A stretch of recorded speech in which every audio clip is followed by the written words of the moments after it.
Welcome to those of you listening, whether you be listening to this as a recording or live. For those of you listening live, yes, please do ask questions as you think of them through the presentation or at the end, and I'll be happy to take questions at the end. I'm aiming for around a 30-minute presentation so that there's plenty of time for questions at the end. So, as Amy said, subject of today, and as you know, assessment data in schools delivering an IB curriculum. So whether you are an IB continuum school offering from PYP through to the diploma, or whether perhaps you offer IGCSEs and then diploma to your sixth form students in years 12, 13, or grades 11 and 12, then this is applicable to you today. The overview that I'm going to give is going to be focused on Cat 4 and PASS, and I will just mention our literacy assessments as well, because I think they're also highly relevant to you. I will provide some pointers of some further reading. If you want to read more detail about how our assessments are actually being used in other IB schools, then I'll just give you some pointers on some further reading there. The presentation today will largely focus on the relevant assessments to you and how they can be useful. The detail of how they're used in other schools obviously will be included in the guidance that I provide. And also, as I said, questions, if you do ask questions throughout, and then we'll have a Q&A session at the end. So for those of you who aren't familiar with GL education, hopefully most of you are, but we provide assessments to schools, well over 1,000 schools across the world in more than 100 countries. So you know, we hear a lot of good practice and evidence of how assessments are used, and that's in many different types of curricular school as well. So from IB to CBSE schools to UK curriculum schools, those offering IGCSEs and so on. So I'll focus today on feedback from IB schools and particularly relevant information to IB schools. And I think when you think of assessment, many people instantly think about sort of high-stakes, summative assessments, but actually the angle that we approach assessments from and the assessments that we provide are assessments that should improve learning and not just measure it. So you'll see the quote on the screen from Daisy Christodoulou, who's written Making Good Progress, which is well worth a read. I'd recommend it as a read. And I think that quote just captures it perfectly, really. The assessments that I talk to you about today, they are to improve students' learning, and they're to help you as teachers as well. So that's really the angle that we approach and devise our assessments from. We know that from extensive research, not just by Education Endowment Foundation, but also I think this research is backed up from many sources across the world, from different reliable academic sources, that there's a lot of myths about what works in the classroom, but I think it's now well proven that effective feedback, students having metacognition skills, the right parental involvement can all impact students in the classroom. And the research that is stated on the screen is from the EEF, and the website is there if you haven't come across the website and wish to look at their teaching and learning toolkit. The research that they've conducted demonstrates that effective feedback can actually impact teaching and learning by +8 months in a 12-month time period. The same with metacognition skills, and you'll see the +3 and +3 for parental involvement and smaller classes. Why am I mentioning this? Because the assessments I talk about today are there really to support you with effective feedback in the classroom, They're also, particularly in the case of both PASS and CAT4, actually, that I'm going to talk about, should really help to develop your students' metacognition skills. The parental reports that we include in a significant number of our assessments will support with effective parental involvement, so communication to your parents. And then the smaller classes ability grouping I've included in there. It's interesting to look at those. Ability grouping is something that is often questioned when I talk about this in presentations. The research, when you go into more of the detail on ability grouping, is actually that higher ability students and sets do advance more than the -1 shown there, but it's the lower groups actually that tend to suffer an ability grouping. I don't want to go too far off the path, but it's just interesting research to have a look at, and the feedback and metacognition parental involvement are very much at the heart of the assessments that I'll be talking about today. In terms of further reading about how our assessments are being used in IB schools, these are my 3 recommended. If there's nothing else you do after today's webinar, then if you look at these 3 items, then that would be my recommendation. These are the best sources of sort of next steps reading. So Beijing City International School, they're an IB continuum school in Beijing, not surprisingly. So that's a case study. We'll send out the link with the webinar afterwards so that you can access that easily. Nagoya International School in Japan, also an IB continuum school. So it's a case study talking about how they use our assessments and also their journey, because it is a journey. You're not going to put everything in place as you want to overnight. So it's a journey that they're going on with assessment data. And then also, many of you may well know Gillian Ashworth. She's well known in the IB community because she's offered extensive training in the past to schools and has been involved in all of the IB programs for a long time. And she's written an article which is recommended again about using standardised assessment data to support IB programs as well. So they're my 3 recommendations of next steps after today's webinar, should you wish to find out a bit more information.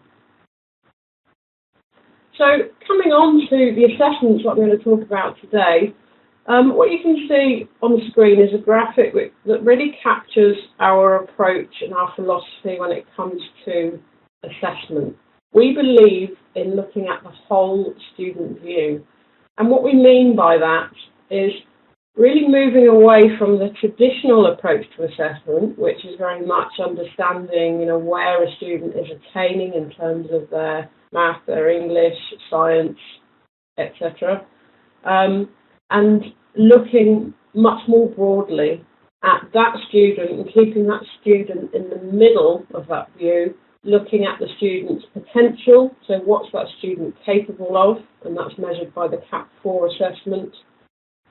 What the student's attainment is, because that's still important, but it's just important that that is put into some broader context. So attainment can be measured by a number of different assessments. I'm not going to focus on the progress test series today, but they are available and they are annual assessments across English, maths and science. I'm going to mention briefly the new group reading test and also the new group spelling test, because they will track literacy of your students. And the key metric that we use is the standardised age score. So if you have a standardised age score from attainment assessments we provide, and you have standardised age score from the CAT4 assessment, then you can compare those 2 sets of data and you can pinpoint underachievement very easily and very quickly, which will then inform what you do next with that student. The third part down at the bottom, the barriers to learning, is really what I'm going to go on to talk about in the latter half of the presentation. So that's to do with our PASS survey, Pupil Attitudes to Self and School. So if you understand a student's potential, what are they capable of, where are they now, measured by the attainment assessments, and then the third part, but very important part, what are the barriers that are getting in the way of the student meeting their full potential. Then, along with the critical teacher judgment that you will be carrying out, day in, day out, your observations in the classroom, any other assessments that you have in place in the school already, that gives a very comprehensive and detailed view of the student and how they're doing. So hopefully that just illustrates how the assessments that I'm going to talk about fit in with regard to assessment strategies in your school. So what is CAP 4? For those of you who are not familiar with CAP 4, it's an assessment of reasoning, and it's really looking at identifying students' developed abilities. So a key word there is developed. So cognitive ability can develop over time, and it's looking at their likely academic potential. So there isn't any attainment in there. It is a pure measure of potential. What are your students capable of? It consists of 4, as we call them, batteries. So it's assessing how a student thinks, essentially, whether they think with words, numbers, shapes, shape and space. Many of your students might have quite a balanced profile, so they may have similar scores in all of those 4 batteries.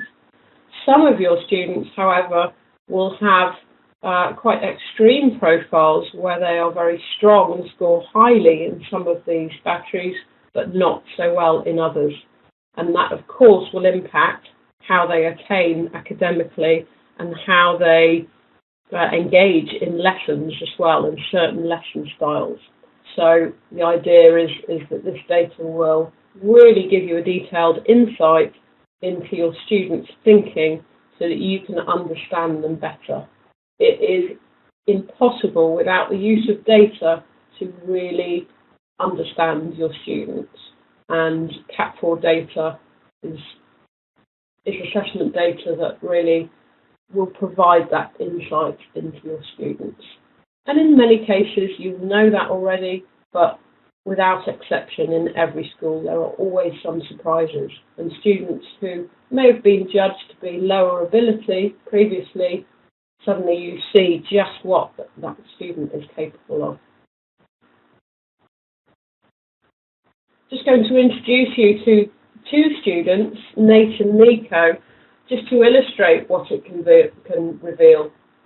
So Nate and Nico, you can see the scores in front of you. For those of you who aren't familiar with standardised age scores from our assessments, 100 is an average score, 141 is the highest score available, and 59 is the lowest.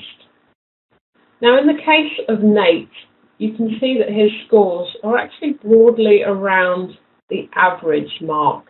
So his verbal is 106, his quantitative is 104, his non-verbal 104, and his spatial reasoning is 98. That's what the V, Q, NV, and S refer to.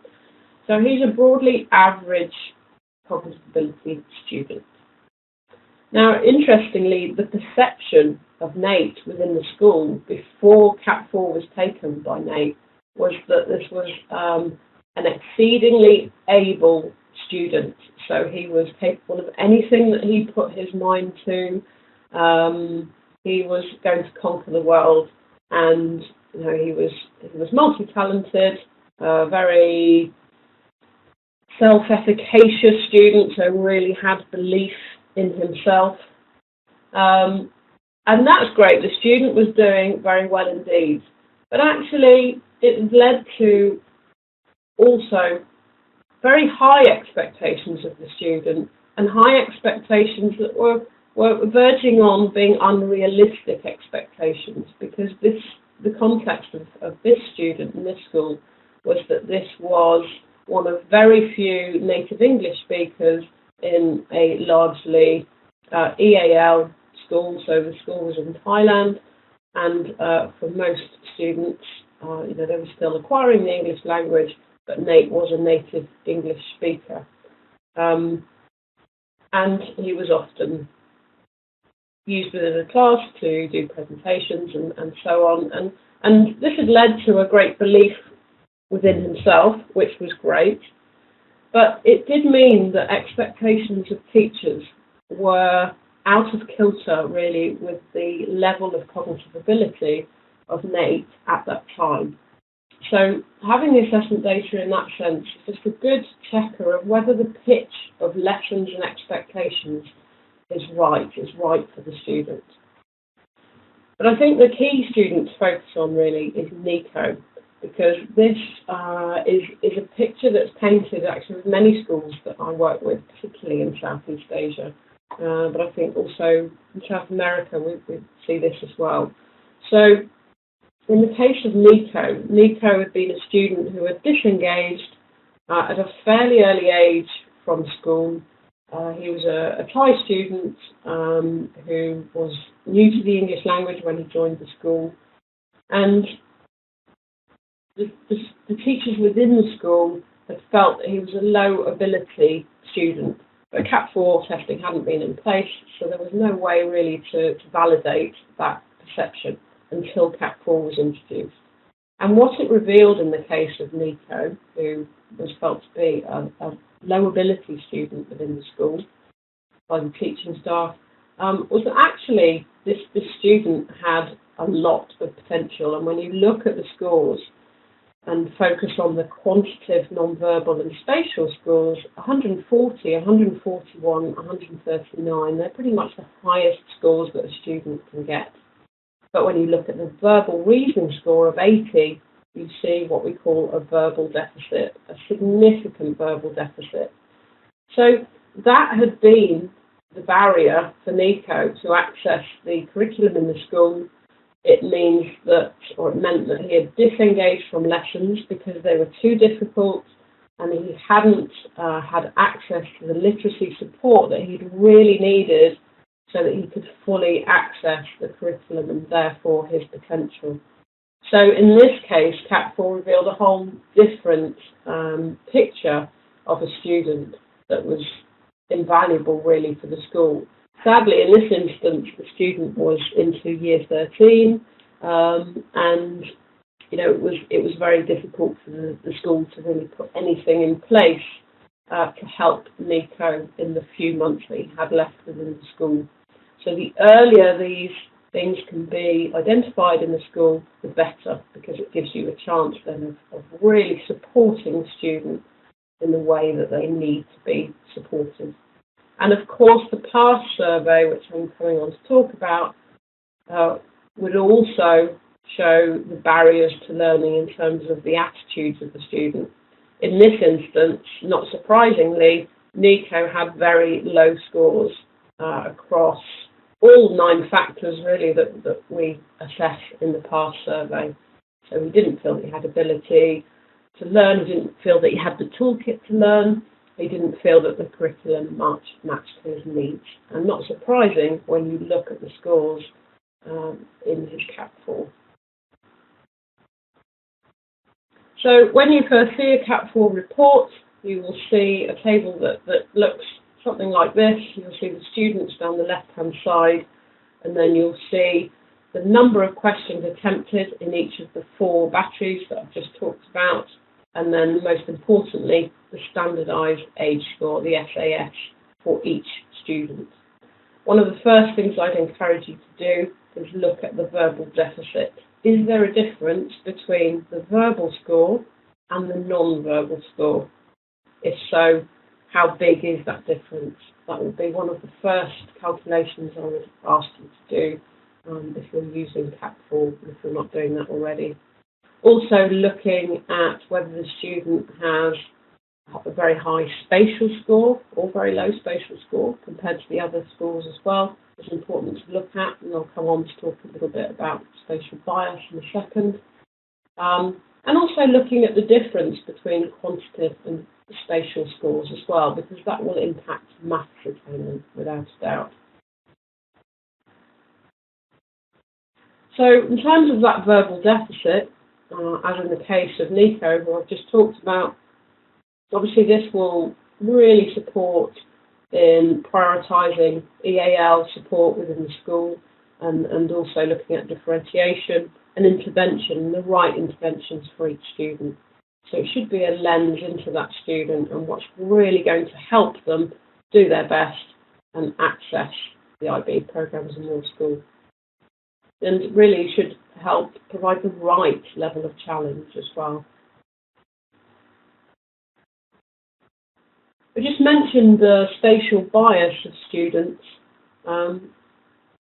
You will all, I'm sure, have in mind when you look at this picture a student who absolutely fits that profile of the girl on the left and then the boy on the right. So not wishing to gender stereotype at all, because there are plenty of female students who are spatial learners and also vice versa as well. So it's not, of course, gender specific. It's important to understand each individual and understand whether they have a strong bias towards verbal or towards spatial reasoning, because it will determine how well they access different resources within lessons, different activities, different subject content, and also the connection with the teacher as well and the natural teaching style. So it's all critical to understand and helps paint a picture of each student that you teach. Characteristics of spatial bias students are things such as making connections, so they tend to make connections very well, and conceptually just see the big picture of topics that they're being taught or that they're learning about. Tend to be pretty creative, but also reflective. Can be perceived as laziness sometimes, but it's more about being reflective, and they're often good silent readers. Weaknesses, from a weaknesses point of view, often those spatial strengths come at the expense of the verbal skills. So again, it's important to understand that profile of each of the students because of this. They can be poor on detail and unresponsive to rote learning, which I imagine there isn't a lot of rote learning within your schools, being IB curriculum schools that we're specifically talking about today. But if there is any aspect of rote learning in your teaching, then these are students who would be averse to that. They may well have poor handwriting, they may well be poor oral readers, but remember, they could well be strong silent readers. And they may well be the student who forgets their book, forgets their pen, forgets to bring their homework, whatever it may be. So again, the assessment data and understanding each student's profile really gives you a lens into the student and how they think, so that you can support them in the best way possible within the school with accessing the curriculum. In terms of reports, so a student will sit Cat 4, it's in 3 sections and it's assessing the 4 batteries that I talked about. As soon as the student has finished taking Cat 4, then the reports are available to generate instantly. So as soon as the student is finished. And there's a range of reports available. I'm only just really scratching the surface with the reports. On our website, we have all of the sample reports, so you can go and have a look at those, or do get in touch and we can send you sample report links. So there's a group report for teachers, so you can see your group data in one place.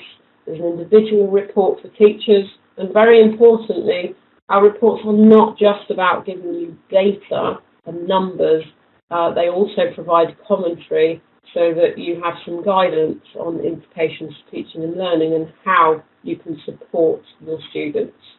So our recommendations on that. So just flicking through a couple of screenshots here.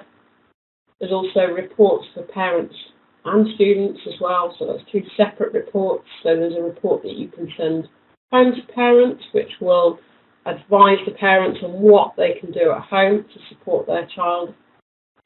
And for students, in terms of building the metacognition skills that I talked about, it's guidance that's written for students so that they can take responsibility, take more responsibility for their learning, understand and learn a little bit more about themselves and what Cat 4 has revealed, which should really help them to own their learning a little bit more.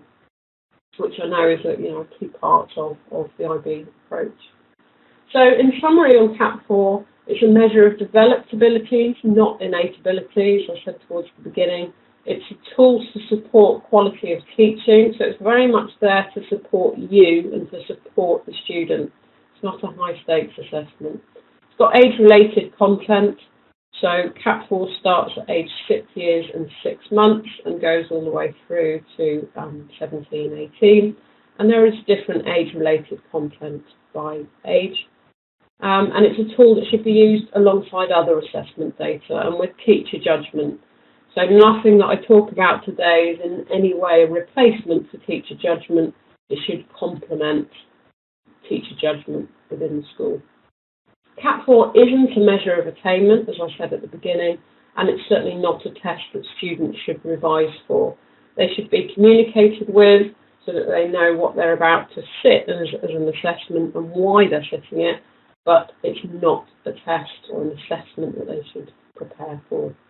And it's certainly not a pass or fail test, which I know in some areas of the world that can be difficult for parents to understand and for students to understand.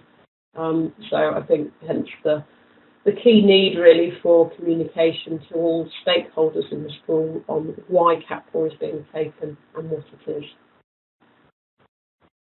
So back to our whole student view. I've talked through potential and CAP4 and how that measures potential. I'm just going to talk very briefly about NGRT and NGST before I finish off talking about the PASS survey. So our attainment assessments are, just to go back to really what I talked about at the beginning, they are assessments for learning, not simply assessments of learning. So they are there to help you shape teaching and learning within your school. The New Group Reading Test is a literacy assessment, so it's looking specifically at students' reading and comprehension skills. Why use it? Well, I think it's well understood. Whatever subject specialism, if you have a subject specialism, whatever you're teaching, whatever the curriculum is, within your schools, whatever the mix of curricula is within your schools, then we know that literacy skills can severely limit students' horizons and their attainment and what they can achieve. So by tracking literacy on a regular basis, then obviously that will help to inform the interventions that are put in place to support the development of students' literacy levels within your school. Can really help to support EAL students. It will give you a reading age so that you can use age-appropriate materials within your teaching and learning. And it will flag up students for intervention and further investigation, so the right students are on your EAL support programs within your schools, for example. And it will be a very robust and transparent tracking system really for tracking literacy within your schools. The reports that are provided look similar to what you can see on your screen there, so not dramatically different from the CAP4 group report. The key thing is that you will see a reading age in there, which is pointed out on the screen, and then on the right hand side, this is the really critical information because it will give you a Stay9 score of sentence completion versus passage comprehension. So in other words, is the student reading or decoding very well but not understanding what they're reading? Or is it the other way around? Do they just simply not have the vocabulary available to them to score highly in the sentence completion, but actually they're able students who can navigate patterns and they can work out what the passage means, but they just need specific vocabulary support and intervention.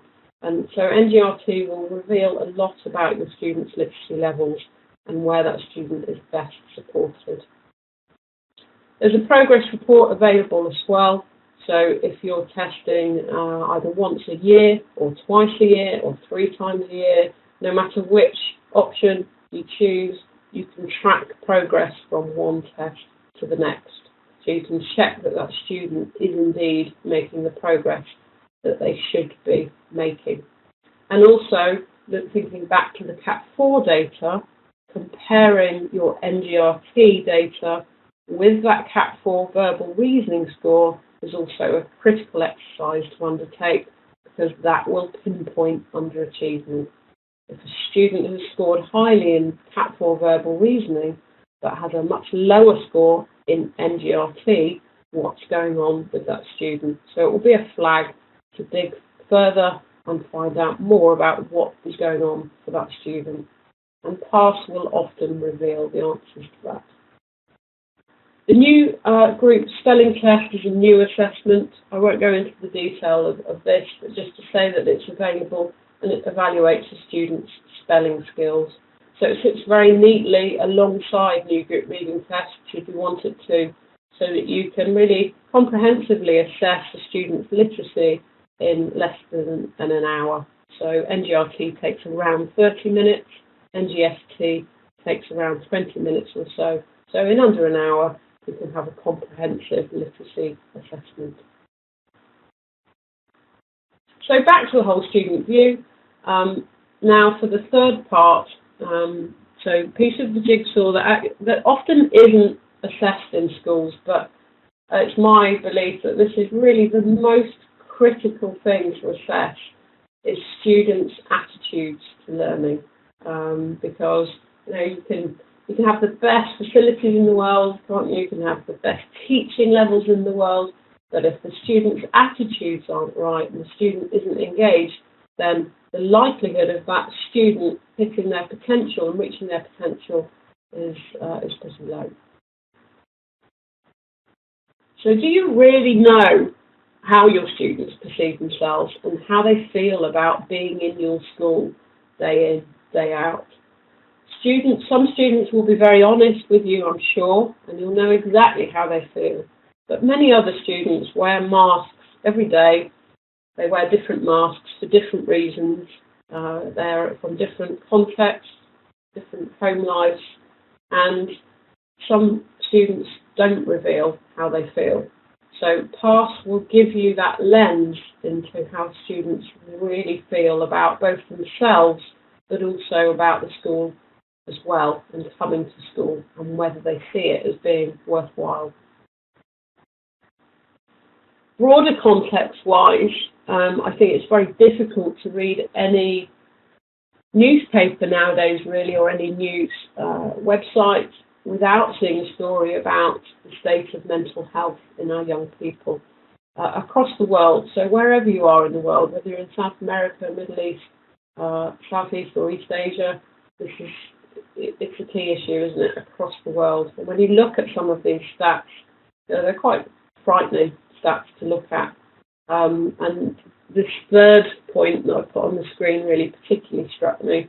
So 10% of children and young people aged 5 to 16 have a clinically diagnosable mental problem, yet 70% of them have not had appropriate interventions at a sufficiently early age, which is where we come in. From a teaching perspective, can we identify issues at an earlier age so that students can get the support that they need, because we know that it's critical, and PASS will help that. Nico Lambros, some of you may have seen her speak at conferences around the world, quite possibly. She's passionate about student wellbeing, about the PASS survey. And as she says here, the message we hear all too often in schools is study hard, get your qualifications, and lifestyle will follow. And she will argue, and does argue, that is completely the wrong way round. We need to look at well-being first, and then the qualifications are much more likely to fall in place. So she will often be heard saying, don't worry about the academic attainment, worry about the well-being, because the academic attainment will then take care of itself. So, in summary, you've got to Maslow before you bloom. You've got to look after those Maslow's hierarchy of needs and the basic needs of the human beings within your school before you can really tackle pedagogical approaches and support your students to meet their full potential. Just as one further bit of evidence as well, so this was from an OECD study, countries where students have strong beliefs in their abilities perform better in maths.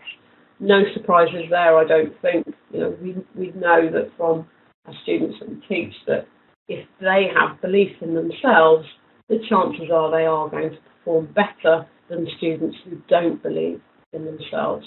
And again, PASS will reveal how the student feels about their own abilities, so their self-efficacy levels. Do they believe that they're really going to achieve? The 9 factors that are assessed are shown on the screen here. So just quickly what these are looking at. Feelings about school, fairly self-explanatory really. Does the student feel part of the school community? It may well reveal here potential bullying issues perhaps would show up in factor 1, or if the student just doesn't have a friendship group, doesn't feel part of the school, that will show there. Factors 2 and 3, perceived learning capability and self-regard as a learner, they are both unfolding and established measures of self-efficacy. So how does the student feel about their learning capabilities? Would be factor 2, so that's quite a short-term measure, and that builds up over time to the self-regard shown in factor 3. Preparedness for learning, does the student feel that they've got the toolkit to learn? Factor 5, attitudes to teachers, so does the student feel that they've got mutually respectful relationships with adults within the school? Factor 6, general work ethic, so does the student feel, do they get the link between putting in the effort and getting something out at the other end? Or are they sort of shortcut students who just don't see the point in putting in the effort? That will be shown in factor 6. Factor 7, confidence in learning is really the closest thing to resilience. So how does that student cope or behave really in the face of challenge? Are they a student that gives up, or do they keep going? That will be shown in that factor 7 score. Factor 8, you may not have students who are truant as such, but if they are coming to school, so they have to come to school, but they don't see the point in coming to school, that's a whole other story. So factor 8 will show whether your students see the point in coming to school and whether they enjoy coming to school as well. And then factor 9 is particularly important if you have students that have come from a completely different curriculum. So let's say, I'm just going to pick an example. Let's say a student has come to you, your school's in China, let's say, and you've got students who come to you from mainstream Chinese schools, and they come into a PYP program. How's that student coping? They're two very different types of curriculum. How does that student feel about the fit of the curriculum for them? Now, you would expect if that student's struggling, that score might be quite low in perhaps the first year in the school, but you would certainly expect that score to go up over time as the student settles into the school and perhaps develops some of the strategies that they need to develop for the curriculum to work for them. In terms of reports, I won't go into any great detail, but essentially you have different layers of the report that you will see. So it works on big picture of your students, so multiple year groups looking at the data together so that you can see any key trends. So in this case, for example, you can see that students have scored, in this school, the scores are in the lowest 5% for preparedness for learning. So the scores at the bottom there are a percentile. So 4.9 means that this school has scored in the lowest 5% compared to other schools. So it just pinpoints really any key trends within your school. It then goes into further detail, so it will go into year group by year group or grade by grade data, by gender as well, so it splits down by gender, and ultimately it just keeps going down into more detail until you reach the individual profile data that you can see in front of you. So you then have scores for each of those 9 factors for each of your students, so you can pinpoint the scores for each student and really work out what next. Now, it's human nature to look and focus on the students with the most reds, but actually it's important to look at students with the greens as well, because there's a lot going right for them at the school. So if there's anything about their context or their mindsets or attitudes or experiences in the school that can be emulated elsewhere to support other students, it's really worth looking at students with a lot of greens. And the power of assessment data really grows the more you use the data together. So it's useful if you use, for example, past data on its own, but it's even more powerful when you then put it together with other assessment data that you have within the school, whatever that data is. This is one example from a school in Dubai who put their CAP 4 data alongside their past data so that they could see students that we would term fragile learners. So those students who have the ability, so have high cognitive ability scores, but their perceived learning capability was low. So, in other words, it was out of kilter. Their actual ability and their perception of their ability just did not match. So that would be a recommended next step for any of you listening today who've used CAP 4 and PASS already. So that really summarises the whole student view, and hopefully that's given you a good overview of what the assessments are. In terms of when you put the data together, this is just one example of a student. You can see you've got the CAP 4 data on the left-hand side. So this is quite a typical EAL profile, very high ability EAL student who has a significant verbal deficit.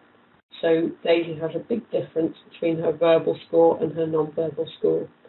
Then you look at her attainment data and you can see that there's a score for NGRT of 98. So she's attaining actually a little bit above her verbal level, so that's good, that's really encouraging. But when you look at the difference between the NGRT attainment data and the other CAP 4 scores, that is still significant. So Daisy's still got quite a long way to go, but the signs are encouraging here. What may well be a barrier, though, either now or in the future for Daisy, is this perceived learning capability and self-regard sets of scores, because this student does not believe in her own ability. So sooner or later, whether this be during her time within the school with you or beyond, this is going to potentially cause a problem for Daisy. And response to curriculum is quite low as well. So contextually, is a student who has come into the school from a completely different curriculum. She doesn't really feel that the curriculum is tailored for her or relevant to her. So it would raise flags for further questions, further work with the student to find out more detail. And it's only really by putting this data together that you can see that comprehensive picture. So there's lots of different benefits of using GL assessment data. I'm not going to go through all of these. You'll have a copy of this presentation afterwards. I think probably more importantly is just a snapshot of what some other IB schools have said about using our assessment data and introducing the assessments into their school. So we've got case studies from St George's British International School, Nagoya that I mentioned at the beginning, Beijing City. These are all available on our website, and we'll send out some of the links to these afterwards as well. And in terms of further support, then there are webinars, support videos. You're very welcome to trial any assessments that I've talked about and mentioned today. Please do get in touch and we'll be happy to set up some trials for you. There's a huge amount of support available on our website. But best thing, get in touch, ask us as many questions as you want to. And there's an opportunity to ask any questions now. We've got about 15 minutes left, so please ask away.